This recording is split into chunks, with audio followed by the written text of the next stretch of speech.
emisión de Primera Plana con Alejandra Forero. A continuación, nuestros titulares. Decisión de la Corte Suprema de Holanda se debe respetar según la primer ministro de Aruba. Barrio de Moravia en Medellín es símbolo de transformación en turismo comunitario. En Colombia detienen a una mujer que torturaba a sus propios hijos por no vender bolsas en la calle. Accidente fatal en vías de Perú, por lo menos 20 personas perdieron la vida. Un abuelito recibe el mejor regalo de su vida, ver en vivo la final de la Eurocopa. A esta hora y como todos los días me place saludar a todos nuestros televidentes, dándoles como siempre la bienvenida a nuestra emisión de Primera Plana con Alejandra Forero. Un grato placer, les saludamos como todos los días a ustedes que se encuentran bien sintonizados, esperando que hayan tenido un excelente miércoles. Empezamos con noticias locales y en esta oportunidad, por lo que indicó recientemente la primer ministra de Aruba, la señora Evelyn Wilbercruz, refiriéndose a la decisión de la Corte Suprema de Holanda sobre el matrimonio de parejas del mismo sexo. La mandataria indicó que la decisión ya está tomada y que si Aruba no la respeta, estaríamos cayendo no solamente en violación, pero también en contra de la Constitución del país Aruba. Durante esta semana, en una conferencia de prensa del gobierno de Aruba, la primer ministro, la señora Evelyn Wilbercruz, atendió 4 puntos de gran importancia. Uno de ellos era tratar el veredicto de la Corte Suprema de Holanda, en donde dictaminaba que se debe permitir el matrimonio entre personas del mismo sexo en Aruba. La mandataria elaboró sobre la decisión de la Corte Suprema del pasado 12 de julio en casación, en el caso de Fundación Orgullo y una pareja local. Este es un caso de casación después de que la Corte de Justicia ya en el diciembre del 2022 tomara la decisión en donde la Corte indicaba que en el artículo 1 de la Constitución de Aruba, siendo la ley más alta, incluía que no se permite tener discriminación. En el momento en que no se permiten parejas del mismo sexo que contraigan matrimonio, según la Corte de Justicia, eso es discriminación y no es aceptable y se estaría violando la propia Constitución. En diciembre del 2022, además que la Corte indicó que es una discriminación, también indicó que no se debe ninguna ley para legalizar el matrimonio del mismo sexo y automáticamente en el censo ellos tenían que seguir las instrucciones de la Corte de Justicia. La mandataria indicó que el gobierno también, al momento de recibir la decisión de la Corte de Justicia en ese año, el gobierno evaluó y también buscaron los consejos de los abogados de casación, en donde el gobierno en ese tiempo también recibió la petición firmada por alrededor de 18,000 personas en Aruba, pidiéndole al gobierno ir a casación, pues el pasado 12 de julio la Corte Suprema tomó la decisión y confirmó lo que la Corte de Justicia había indicado en diciembre del 2022. A base de eso, lo que se repite es la instrucción al censo de permitir al matrimonio de parejas entre el mismo sexo que puedan formalizarlo de ahora en adelante. La mandataria indicó que esto trajo una decisión final en la discusión frente a lo que trata el caso no solamente de casación, sino que desde ahora las parejas del mismo sexo se podrán casar en Aruba y el censo está preparado para poder ejecutar el veredicto de la Corte Suprema. Cambiando de tema, este próximo 27 de julio, una vez más les tenemos una invitación para que hagan parte de la campaña Baki del Barrio y tener nuestra Aruba limpia. En esta oportunidad será en el distrito de Sabaneta, en el campo de Undesa, en donde todas las personas podrán llegar desde las 7 de la mañana con los residuos residenciales previamente separados. Una vez más, el ministro de Naturaleza, el señor Ursel Arens, hace una invitación a toda la comunidad de Aruba para que se acerquen el próximo 27 de julio, el sábado, al distrito de Sabaneta, específicamente en el Vel de Undesa, desde las 7 de la mañana y hasta las 11 de la mañana, porque tendremos una sesión nueva de Baki del Barrio para tener una Aruba limpia. La intención es que la comunidad pueda traer los desperdicios previamente ya separados de uso residencial. Entre ellos, allí podrán dejar en los diferentes containers que van a estar señalizados, por ejemplo, materiales de construcción que ya no se utilizan, electrodomésticos que ya no se utilizan, hierba que se ha cortado o diferentes otras destrucciones y también suciedad que se puede dejar allí en esta campaña. Así que ya lo saben, la intención es que toda la comunidad pueda participar en el barrio de Sabaneta el próximo 27 de julio. Como sabemos, recientemente Avianca y el aeropuerto de Aruba Reina Beatriz anunciaron el vuelo directo desde Aruba hacia Medellín y de esta forma estamos en menos de 2 horas en esta ciudad vibrante en Colombia. Allí nos encontramos distintos lugares fantásticos, entre ellos Moravia, que es un barrio que es símbolo de transformación social. Sus líderes sociales quieren convertir no solamente este espacio en un reconocimiento a nivel internacional, pero también es el símbolo de la transformación que han tenido y que de esta forma lo quieren mostrar al mundo. Durante mucho tiempo la comunidad se ha movilizado en torno a diferentes movimientos sociales que lograron tener bienes comunes, intangibles comunitarios y que dejaron en Moravia una cierta infraestructura comunitaria. Todo eso ha sido una lucha constante de las mujeres y los hombres del territorio que superaron un hecho de injusticia espacial de tener el basurero más grande a cielo abierto de la región y que eso nos generó muchas enfermedades, muchos problemas, mucha hambruna y muchos conflictos. Y a pesar de eso la comunidad se movilizó.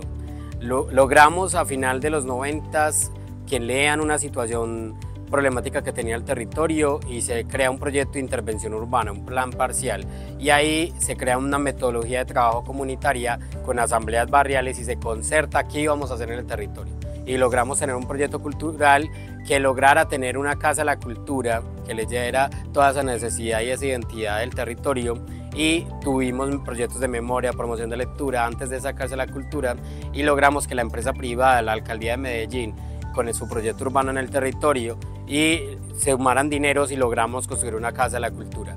Pero no fue sin antes tener un proyecto cultural para llegar a proponer un espacio físico, ¿cierto? Y eso logramos. Después hicimos un proyecto de recuperación ambiental del morro de basuras con miles de metros cuadrados sembrados, una regeneración ambiental que trató el tema del lixiviado, que trató el tema de la recuperación del agua que llega a la basura y se convirtió en un referente para el mundo tener una transformación espacial en Moravia que atravesó lo humano y que atravesó también unos dolores con la reubicación de más de 3.000 familias hacia afuera del territorio en Ciudad de la Nueva Occidente y que a pesar de todo eso siguen amando un territorio en disputa como lo es hoy Moravia. Hoy tenemos un riesgo y es la renovación urbana del barrio. Así que pasamos un proyecto que reconoce lo ambiental, lo cultural, toda una infraestructura urbana, una generación de espacios y que mostró a Moravia como la estrategia de transformación de Medellín. Bueno, pues yo estoy acá desde que tengo 10 años, llegué cuando pues el basurero de acá, cuando estaba empezando pues como allá la gente no estar en otros lados y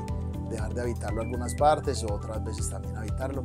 Y digamos que pues la transformación del barrio desde la música, en este caso desde el hip hop ha sido bien importante porque a todos los que hemos estado metidos en esto pues nos ha dado como otra oportunidad, otra opción, digamos que otra guía, porque realmente este es un barrio como muchos de Medellín con muchos problemas de violencia y de grupos armados y eso, entonces acá tener la música como opción nos da esa garantía de que uno pueda decidir, por lo menos yo me decidí por la música, por el hip hop, por vivir de esto, ¿cierto? Por no hacer nada, otra cosa, por no estar en una oficina, por no estar parado en una esquina con manes ahí haciendo cosas y vueltas. Y a mí esto realmente me ha transformado y por ende uno necesita devolverlo, no sé, uno siente la necesidad de devolverlo. Por eso estos espacios se hacen talleres gratuitos, por eso se piensa en convocatorias para que gente se beneficie, por eso uno está en el centro cultural, están otros parches acá que hacemos sancochos, hacemos cosas para la comunidad y siempre en pro del arte, la cultura y el hip hop. En Harum tenemos diferentes actividades de siembra, de jardinería, de educación ambiental, de conectarnos con la naturaleza, de volver a la tierra y a nuestras raíces. Sí, nos gustaría realmente que las personas que lleguen a conocer el territorio, a conocer esta historia de transformación, lo hagan de la mano con la comunidad, con los procesos que hay en el territorio, con los lugares y todos los eventos que tenemos aquí.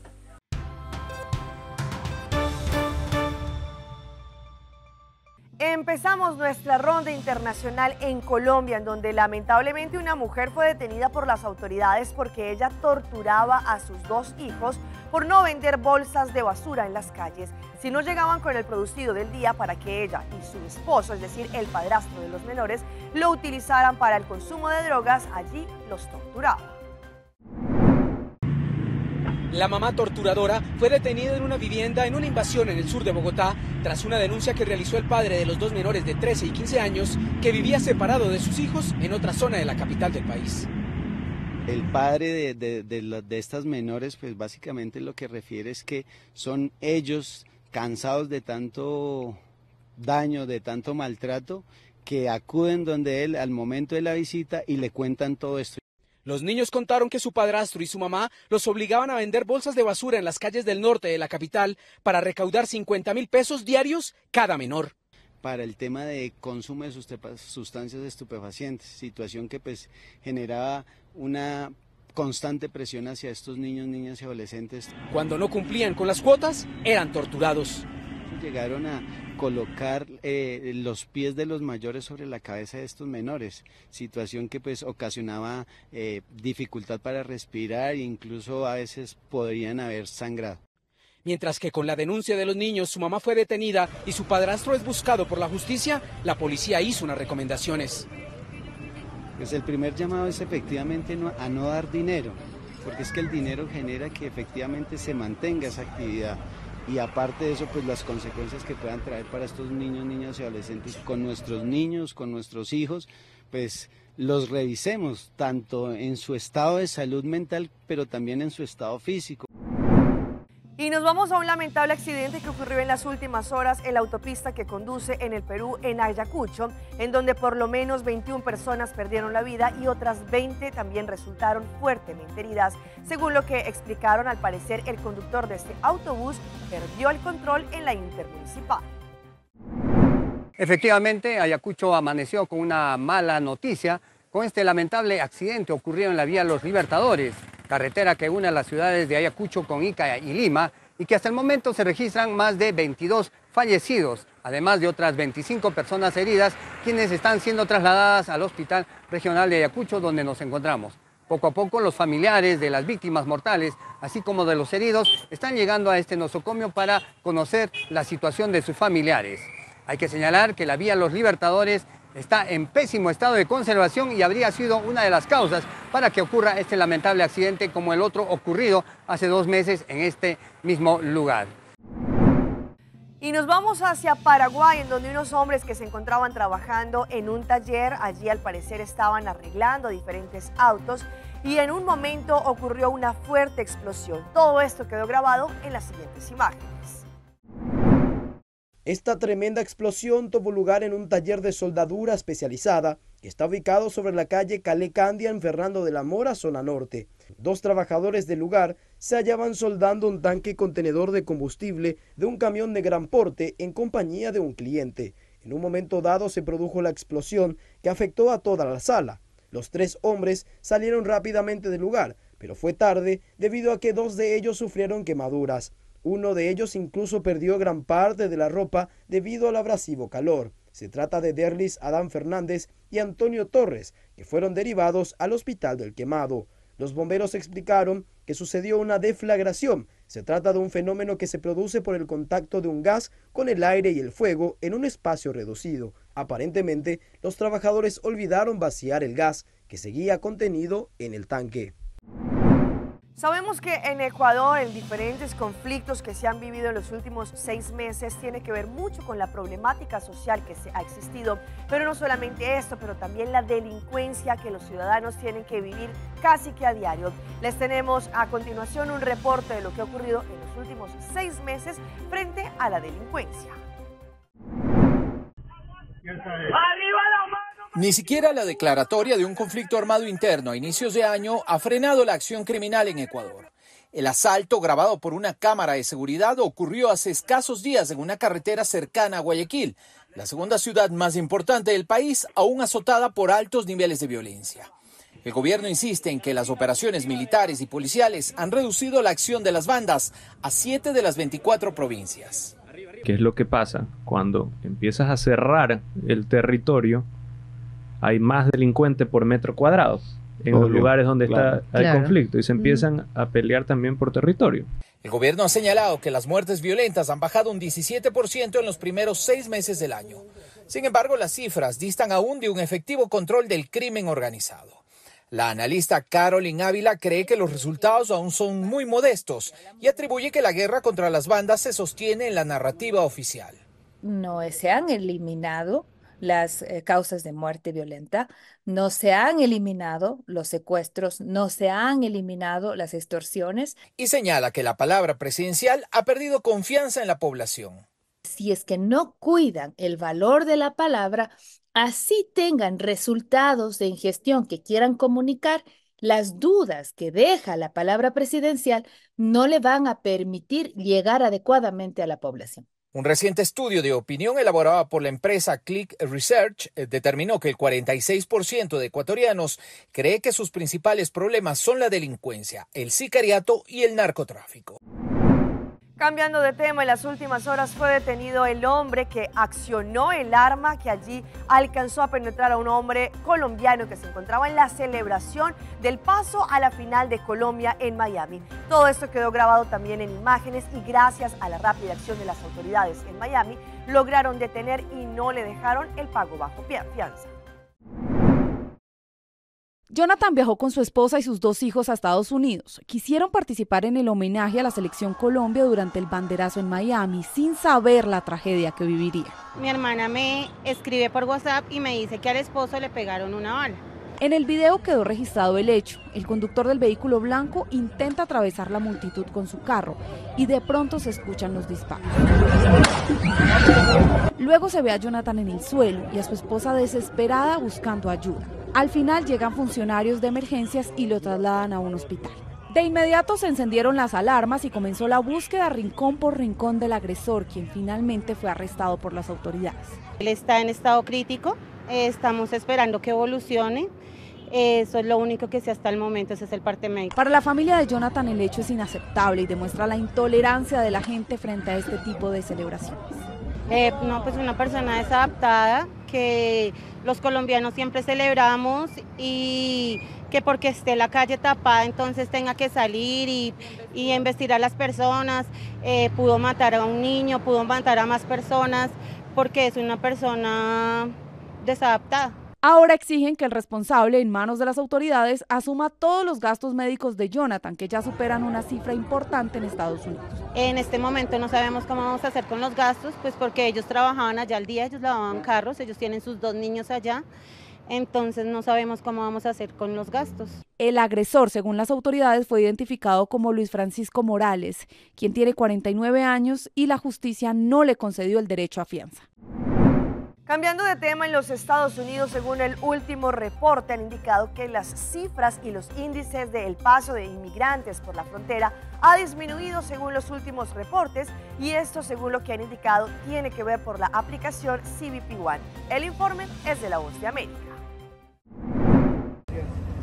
Un nuevo estudio muestra que los nuevos casos migratorios en las Cortes disminuyeron drásticamente en junio, luego de la orden ejecutiva del presidente Biden, emitida el 4 de junio de 2024, que restringe severamente el acceso al asilo para quienes ingresan al país entre los puertos de entrada o sin una cita previa a través de la aplicación CBP One.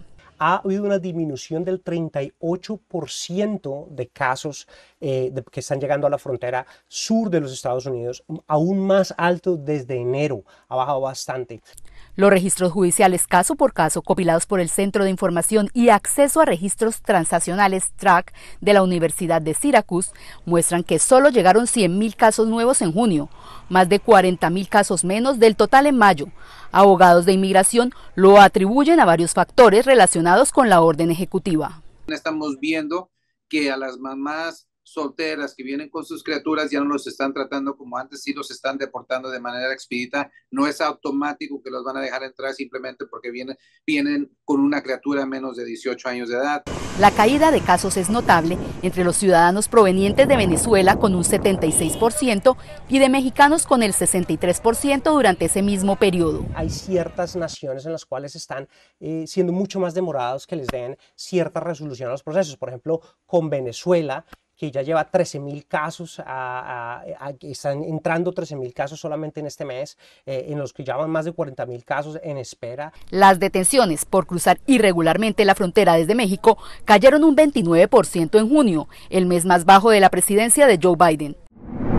Vamos a nuestra pausa comercial, pero ya regresamos con más información. ¿Qué se sabe de la importancia de la laringe? Gucci, Bancune. O Aruba da nos sushi isleta, Pansigi cuida nos cultura, se está aportando.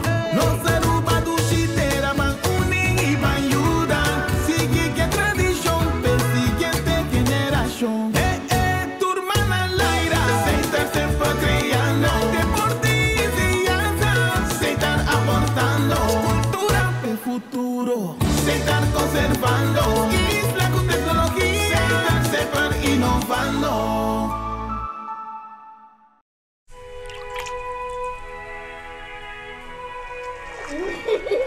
El tiempo vuela.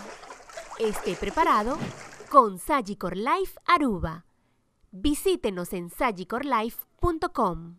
Binhunga y vira miembro na Win Creek Casinos. Abo como un jugador está beneficiado de tour e oferta en el casino Tindi ofrece. Con cada punto que vos acumula, la recebo más cerca de tremenda experiencia en los premios en estadía en el hotel y mucho más. Sin olvidar de nos Casino Burst app.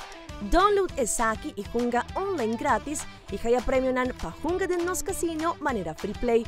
Pasa a visitarnos a OMS Pasina Botambe Haya por momento ganador.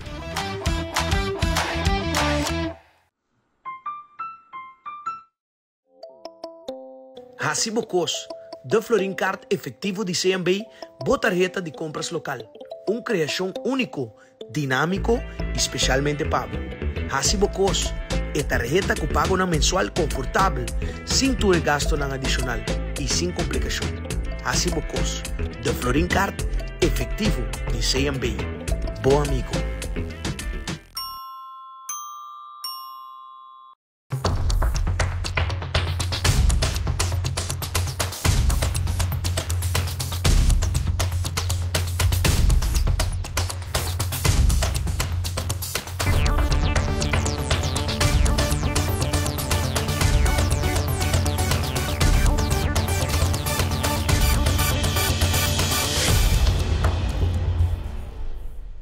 Continuamos con más información a través de Primera Plana.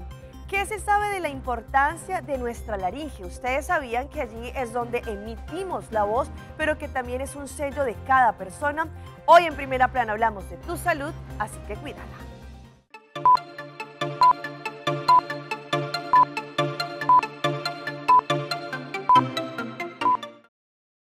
Se llama laringe, mejor conocida como la caja de voz, el lugar que alberga las cuerdas bucales, pero que se encarga de mucho más que de producir sonido. Nunca nadie piensa en la laringe. A veces suelo bromear que es el Rodney Dangerfield del cuerpo que nadie respeta. El doctor David Lott de la Clínica Mayo dice que este órgano no solamente produce sonido, también regula la forma en que tragamos, previene que pase líquido a los pulmones y nos ayuda a respirar controlando el aire que pasa por nuestros pulmones. Es un órgano verdaderamente asombroso porque nadie piensa en él hasta que no está. Pero Lott dice que la laringe puede resultar afectada por cosas como una cirugía o ciertos factores ambientales, por la forma en que vibran las cuerdas bucales. También puede resultar afectada por el sobreuso o la falta de uso de su voz.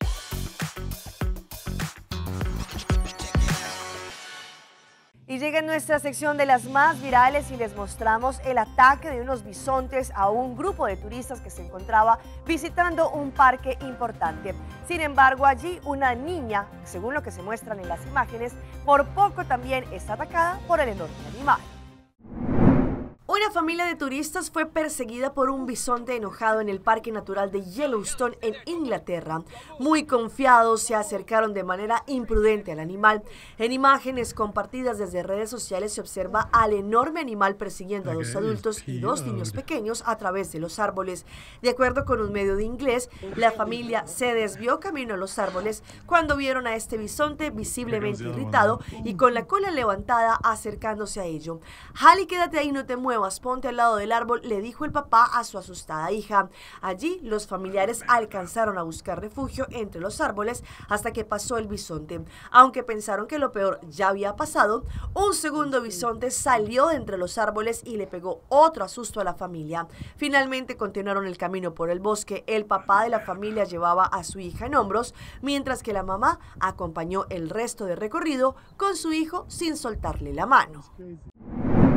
Y continuamos con más de esas historias que se viralizan y les contamos la lamentable historia de Bella Brave, que es una niña de 10 años en los Estados Unidos que sufría distintas enfermedades raras y huérfanas. Pues ella era todo un hito en redes sociales como en TikTok, en donde su mamá demostraba el proceso que ella tenía, pero también la vida que normalmente ella, conjuntamente con su familia, tenía.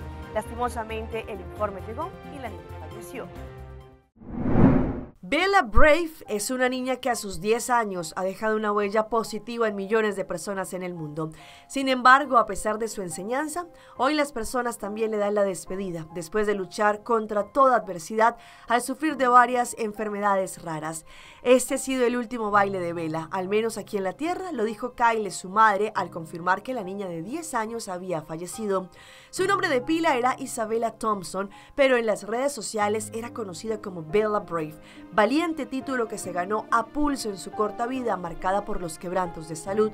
Desde su nacimiento en Canadá fue diagnosticada con enanismo, enfermedad de Hirschsprung e inmunodeficiencia combinada grave, padecimientos raros que enfrentó con dulzura y fortaleza. Allí el hospital se volvió su segundo hogar, al que ella supo llenar de alegría. Bella fue ingresada a la unidad de los cuidados intensivos el pasado 9 de julio, aquejada por una grave infección pulmonar. Lamentablemente, 6 días después, su familia confirmaba el deceso.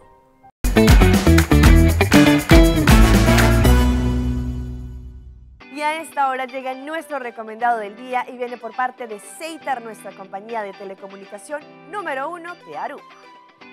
Ceitar tiene la campaña Turista Arriba Mi Isla. Están listos para ganar diferentes premios todas las semanas.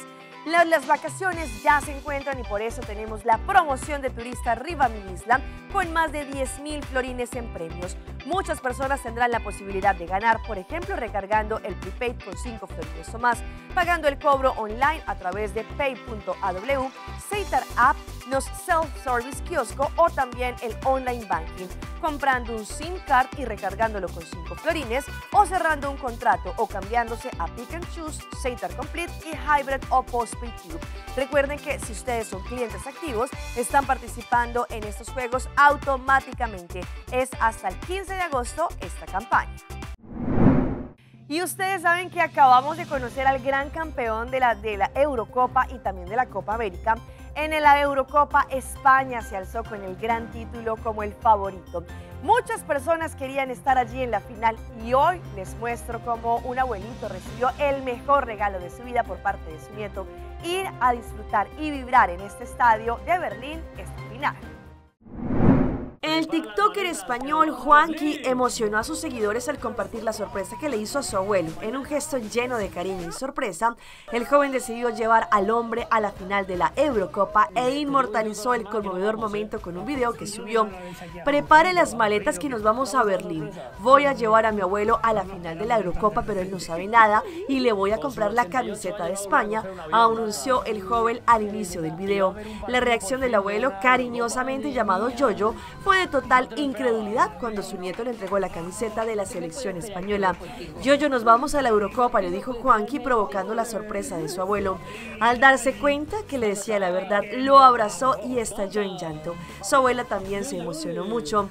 El video, que ya cuenta con más de 12 millones de reproducciones, muestra la auténtica felicidad y sorpresa del abuelo al enterarse de la inesperada noticia. Los comentarios no se hicieron esperar. Hasta aquí nuestra información por el día de hoy. De parte de todo nuestro equipo de trabajo, como siempre, les agradecemos por su fiel sintonía. Recuerde que en redes sociales nos pueden seguir. Estamos en Facebook, nos encuentran como Primera Plana con Alejandra Forero. Continúen con la buena programación que tenemos acá en su canal en Telearuba. Nos volvemos a ver mañana en una nueva emisión.